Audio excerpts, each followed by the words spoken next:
হাসান নামের একজন লোক একটি গ্রামে বসবাস করত। তার সততা ও পরোপকারের জন্য গ্রামে খুব খ্যাতি অর্জন করেছিল।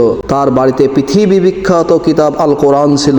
ওই ব্যক্তি ওই পৃথিবী বিখ্যাত বইটি বিশেষ দিনগুলোতে বাড়ির আসবাবপত্রের পাশাপাশি এই কিতাবটি পরিষ্কার করতেন, কিন্তু সেটা পড়তেন না। এটা দেখে একদিন তার ছেলে এসে তাকে জিজ্ঞাসা করলো, বাবা, কোরআন কি আমরা পড়ার জন্য পেয়েছি নাকি রেখে দেওয়ার জন্য পেয়েছি? তার ছেলের এই প্রশ্ন শুনে হাসান সাহেব কিছুক্ষণ চুপ করে রইলেন এবং খুব ভাবতে লাগলেন। ছেলেটি তার বাবাকে আবারও বললেন, বাবা, আজকে ক্লাসে শিক্ষক বলেছেন কোরআন হলো জীবন চলার দিশা। এটা না পড়লে আমরা সঠিক পথ খুঁজে পাবো কিভাবে? সেদিন রাতে হাসান সাহেব গভীর ঘুমের মধ্যে একটি স্বপ্ন দেখলেন। সে একটি অন্ধকার রাস্তা দিয়ে হাঁটছেন, কিন্তু কোনো পথ খুঁজে পাচ্ছেন না। চারিদিকে শুধু বিপদ আর ভয়। হঠাৎ সে দূরে একটি আলোর ঝলক দেখতে পেল।